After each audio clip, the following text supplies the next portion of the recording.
अस्सलाम वालेकुम friends, welcome back to my channel. आज मेरे किचन में बने हैं ये मज़ेदार पोटैटो पिज़्ज़ा स्नैक्स।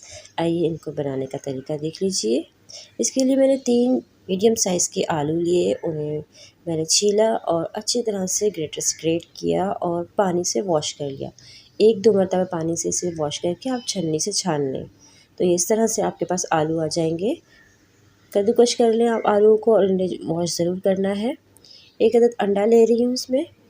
अंडा हम बाइंडिंग के लिए यूज़ कर रहे हैं और 1 टेबलस्पून ही मैंने इसमें कॉर्नफ्लावर लिया है और 1 टेबलस्पून ही इसमें चावलों का आटा जाएगा। बहुत सिंपल से इंग्रेडिएंट्स हैं, ज़्यादा कोई क्वांटिटी में चीज़ नहीं जा रही है।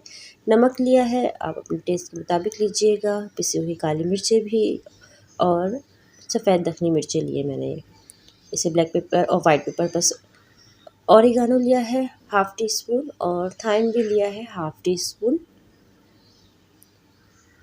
पिज़्ज़ा स्नैक्स हैं तो इसलिए इसमें पिज़्ज़ा वाले इंग्रेडिएंट्स लाजमी ही जाएंगे। तो इन सब चीज़ों को मिक्स करना है और जल्दी जल्दी से ये सारा स्टेप करना है, क्योंकि जब हम आलूओं में या किसी भी वेजिटेबल में नमक ऐड करें तो वो अपना पानी रिलीज़ करना शुरू कर देते हैं।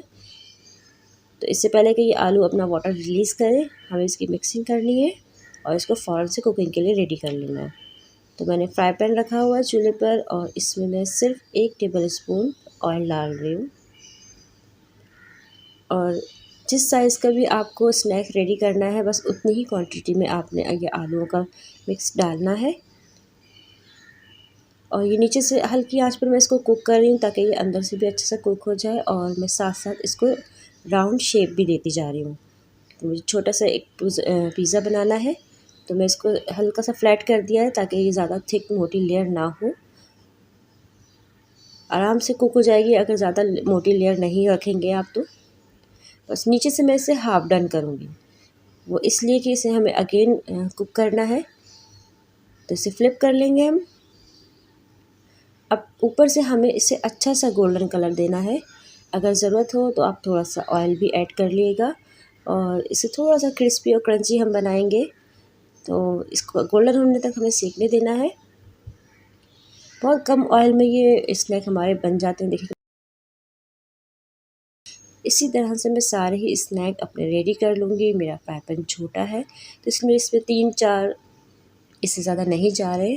अगर आप बड़े फ्राई पैन में बना रहे हैं तो आपको इसको निकालने की ज़रूरत नहीं है, आप डायरेक्ट ही पहले नीचे से सेकेंगे, फिर इसको ऊपर से गोल्डन सेक लेंगे। देखिए कितना अच्छा कलर आया। बहुत कम ऑयल में ये स्नैक बन जाते हैं और बहुत क्रिस्पी और क्रंची बनते हैं, बहुत मज़े का है।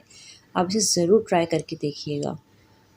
बस इसी तरह से सारे स्नैक्स हमें रेडी कर लेने हैं, नीचे से हाफ़ डन और ऊपर से फुल अच्छा गोल्डन करने तक इसे कुक कर लेंगे। बहुत सिंपल रेसिपी है, जस्ट 5 मिनट की इसकी कुकिंग है और 2 मिनट आपको इसकी मिक्सिंग में लगेंगे। जस्ट 10 मिनट लगते हैं आपको इन स्नैक्स को बनाने में। अब मैं इसे फ्राई पैन में रख रही हूँ नीचे की तरफ से, जहाँ से हमने इसे हाफ़ डन किया है। इसे 4 स्नैक मैंने रख दिए हैं। चिली गार्लिक सॉस लगा रही हूँ। आप पिज़्ज़ा सॉस या टोमेटो केचप जो भी आपके पास अवेलेबल हो आप उस पर लगाइएगा। हम इन स्नैक्स को बिल्कुल पिज़्ज़ा वाली लुक देंगे, पिज़्ज़ा वाले ही इंग्रेडिएंट्स हम ऐड करेंगे। तो बस इसी तरह से आपने सेंटर में लगा लेना है इसको। बस ये कम खर्च में और जल्दी से झटपट बनने वाला एक पिज़्ज़ा समझ लें। इसके लिए आपको ना डो बनाने की ज़रूरत है, ना ही चिकन की ज़रूरत है और ना ही सॉस बनाने की ज़रूरत है। तो बस इस तरह से मैंने इसके ऊपर छोटे छोटे क्यूब्स मैंने कट किए थे प्याज के और शिमला मिर्च के, ताकि हमारा ये पिज़्ज़ा जो है बहुत अच्छा खूबसूरत सा लगे। क्योंकि जो भी स्नैक्स आप बनाते हैं देखने में अच्छे लग रहे हैं और उसे खाने का भी दिल चाहता है। ये मैंने मोज़रेला चीज़ और चेडर चीज़ दोनों ही मैंने एक साथ कट करके रखी हुई थी, वो इसके ऊपर लगाएंगे। कोई भी चीज़ ज़्यादा क्वांटिटी में नहीं जा रही है, सब 1-1 टेबल स्पून ही इसमें जा रहा है। आप पिज़्ज़ा तो घर में बनाते रहते होंगे, तो इसलिए पिज़्ज़ा की सारी टॉपिंग का चीज़ें होती हैं हमारे घर में होती हैं। तो मैंने भी वही सब चीज़ें लेके एक आसान सा पिज़्ज़ा बनाया है पोटैटो के साथ। तो बस ये मैंने एक एक ऑलिव ऊपर रख दिया है और लास्ट में मैं इस पर थोड़े सा ओरिगानो और कुटी हुई लाल मिर्चें ऊपर से इस तरह से डाल रही हूँ, ताकि हमारा पिज़्ज़ा और चटपटा और मज़ेदार हो जाए। बस इसे कवर करेंगे हम 5 मिनट के लिए और ये हमारे चीज़ जो है मेल्ट हो चुकी है और मज़ेदार से हमारे स्नैक रेडी हो गए हैं। आप ज़रूर ट्राई करिएगा और मुझे कमेंट करके बताइएगा कि आपको ये पोटैटो पिज़्ज़ा स्नैक्स कैसे लगे हैं। रेसिपी पसंद आए तो अपनी दुआओं में ज़रूर याद रखिएगा। अल्लाह हाफ़िज़।